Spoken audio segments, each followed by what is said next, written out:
जरा श्योपुर के हाल देख लीजिए। श्योपुर में बारिश होने के चलते नदी नाले उफान पर हैं, सड़कें जलमग्न हो चुकी हैं, निचली बस्तियों में घरों में पानी भर गया है, लोगों को भारी परेशानियों का सामना करना पड़ रहा है। एक तस्वीर खरगोन की भी हम आपको दिखा रहे हैं।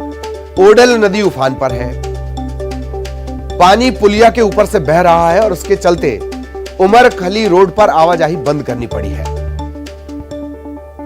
श्योपुर और खरगोन की यह तस्वीर है।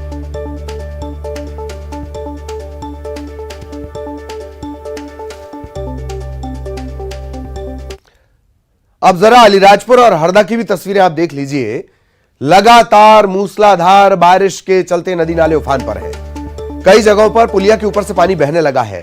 खट्टाली मार्ग पर पुलिया पर पानी आने से तकरीबन 1 घंटे से ज्यादा मार्ग बंद रहा। एकता नगर की पटेल ब्रिज पर पुलिया पर खड़ी एक मारुति वैन अचानक पानी में बहने लगी। आसपास के युवाओं ने रस्सी बांधकर इस वैन को बाहर निकाला। एक तस्वीर हरदा की भी। सायानी और माचक नदी उफान पर है। सिराली तहसील के मानला, जिनवनिया, पहटकला, पिपलिया ऐसे कई गांवों में पानी ही पानी नजर आ रहा है। अलीराजपुर और हरदा की ये तस्वीरें।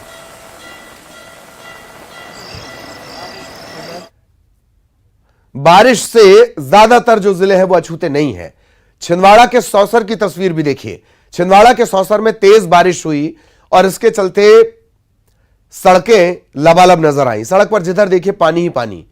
एसडीओपी ऑफिस तक में पानी भर गया। लोगों को भी दिक्कतों का सामना करना पड़ रहा है। सरकारी दफ्तरों में पानी के जाने का मतलब लोगों को और दिक्कतों का सामना करना पड़ेगा।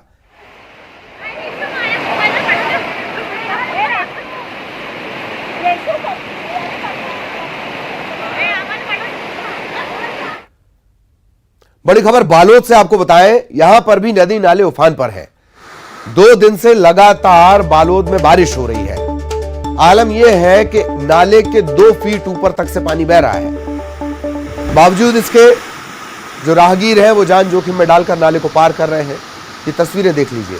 अपना 1-2 मिनट, 5 मिनट, 10 मिनट, 1 घंटा बचाने के चक्कर में अनमोल जिंदगी इसी तरह लोग दांव पर लगाते हैं। डोंडी से चारावा मुख्य मार्ग है, दिगवाड़ी नाला है, ये उफान पर है। दर्जनों गांव ऐसे हैं जिनका ब्लॉक मुख्यालय से संपर्क टूट गया है। बच्चे स्कूल नहीं जा पा रहे हैं। इसमें कुछ लोग हैं जो इस तरह से जिंदगी जोखिम में डाल रहे हैं।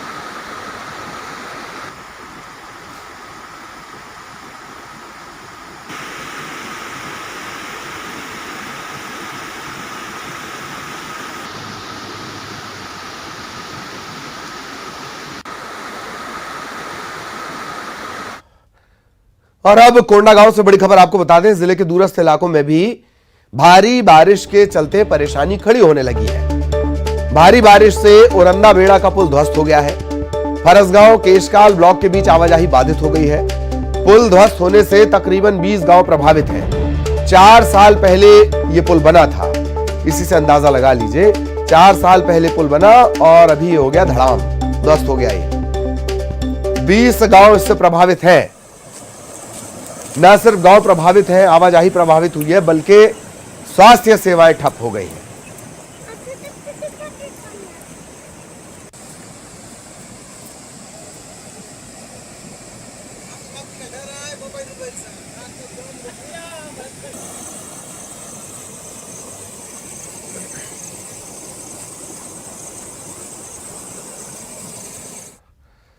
और अब कांकेर से बड़ी खबर। बस्तर संभाग में मौसम मेहरबान।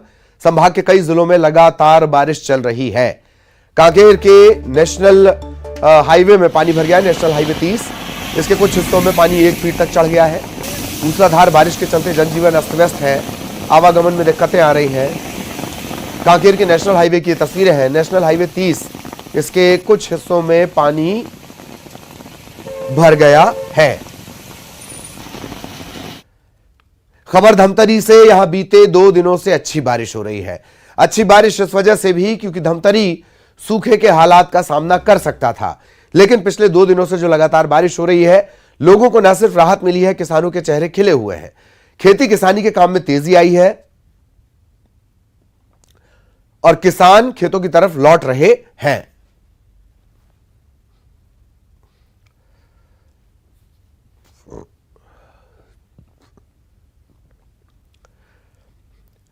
तो धमतरी की ये तस्वीरें आप देख रहे हैं। धमतरी में 3 महत्वपूर्ण बांध हैं और बांध खाली थे। अब जबकि 2 दिनों से लगातार बारिश हो रही है, धमतरी में इन बांधों का जलस्तर बढ़ रहा है। ये जो 3 महत्वपूर्ण बांध धमतरी में है, ये पानी की सप्लाई के लिए छत्तीसगढ़ में ज्यादातर जगहों पर पानी की सप्लाई यहां से, इसी वजह से चिंता थी। लेकिन अभी 2 दिनों से अच्छी बारिश हो रही है।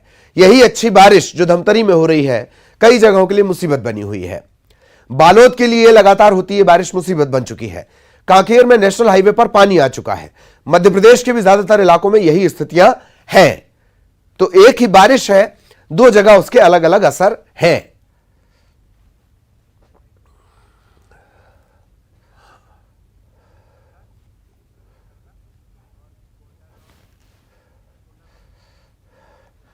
और हमारे जो तमाम सहयोगी हैं वो हमें अपडेट दे रहे हैं किस तरीके की स्थितियां हैं। विवेक आपको नजर आ रहे होंगे, कोंडागांव का अपडेट हम उनसे लेंगे। प्रवीण आपको नजर आ रहे हैं, प्रवीण से हम हरदा का अपडेट लेंगे। लेकिन पहले कोंडागांव आपको लिए चलते हैं। विवेक, किस तरह की स्थितियां लगातार बारिश के चलते, फिलहाल क्या स्थिति विवेक?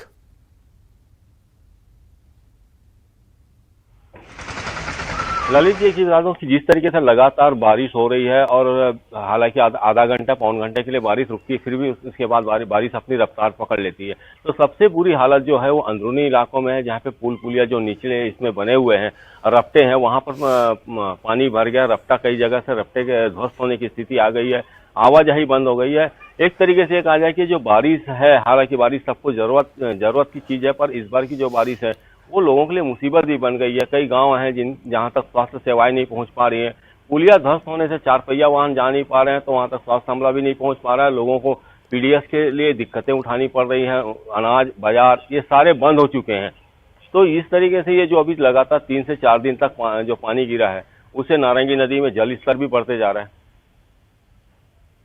जी जी जी जी, चलिए प्रवीण के पास, प्रवीण जिस तरीके से अपडेट दे रहे हैं, अब हरदा आपको लिए चलते हैं प्रवीण के पास। विवेक ने अपडेट दिया कोंडागांव में किस तरह की स्थितियां हैं, और बारिश की तस्वीरें तो आप हर जगह से देख ही रहे हैं। प्रवीण के पास आपको लिए चलते हैं। प्रवीण, क्या कुछ अपडेट? आपके यहां तो नदियां बड़ी शरारती, उपद्रवी और उत्पाती हो जाती हैं बारिश में। प्रवीण।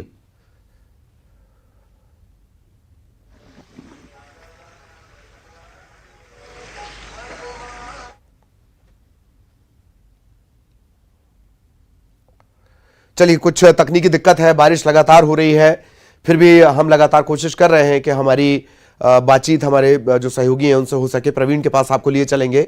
और बारिश के चलते क्या स्थितियां बनी हैं। ये पुल है, ये 4 साल पहले बना है और 4 बारिश भी ये झेल नहीं पाया, ध्वस्त हो गया ये पुल। इससे न सिर्फ स्वास्थ्य सेवाएं ठप हुई हैं, आवागमन बाधित हो गया। और लगातार हमारे सहयोगी हमारे साथ एक के बाद एक जुड़ रहे हैं। दीपक आपको नजर आ रहे होंगे, दीपक के पास आपको लिए चलेंगे। दीपक, क्या कुछ अपडेट श्योपुर से?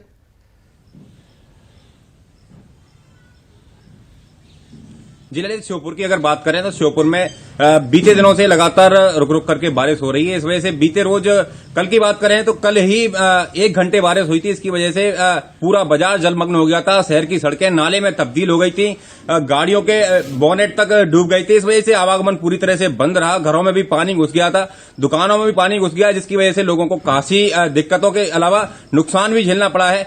ललित, हम बता दें कि पिछले साल श्योपुर जिले में बाढ़ आई थी, जिसकी भयावह तस्वीरें पिछले साल हमने दिखाई थी और लोगों ने भारी नुकसान झेला था, जानमाल की हानि हुई थी। उस सदमे को लोग भुला भी नहीं पाए थे। लेकिन अब बारिश का दौर फिर से शुरू होने के बाद जरा सी बारिश में ही जल भराव हो रहा है, घरों में पानी भर रहा है, जिसे लेकर के खासे चिंतित हैं और लोगों को बाढ़ का डर सता रहा है। लेकिन हैरत की बात यह है कि प्रशासन सबको जानते हुए भी पिछले साल की जो बाढ़ को देखने के बाद भी समय रहते कोई इंतजाम नहीं किए गए। बीते रोज भी नाली चौक होने की वजह से वार्ड 15, 16 और मेन बाजार में पानी भर गया था और घरों में तक पानी पहुंच गया। घर गृहस्थी का सामान बर्बाद हो गया। कलेक्टर ने बीते रोज 2 सफाई कर्मियों को और 1 इंजीनियर को नोटिस जारी किया है। लेकिन ये कार्रवाई काफी नहीं है, क्योंकि जिम्मेदार प्रशासक है। क्योंकि पिछले 2 साल से नगर पालिका में अध्यक्ष और पार्षदों का जो कार्यकाल है वो खत्म हो गया था। सीएमओ, कलेक्टर, एसडीएम ये सब जिम्मेदार हैं, क्योंकि इन लोगों ने ही सारे दायित्व निभाए थे और बारिश से पहले इनके द्वारा सारे इंतजाम किए जाने थे। लेकिन इन्होंने ऐसा कोई कदम नहीं उठाया। इस वजह से फिर से लोगों को वही दिक्कतें झेलनी पड़ रही हैं। ललित।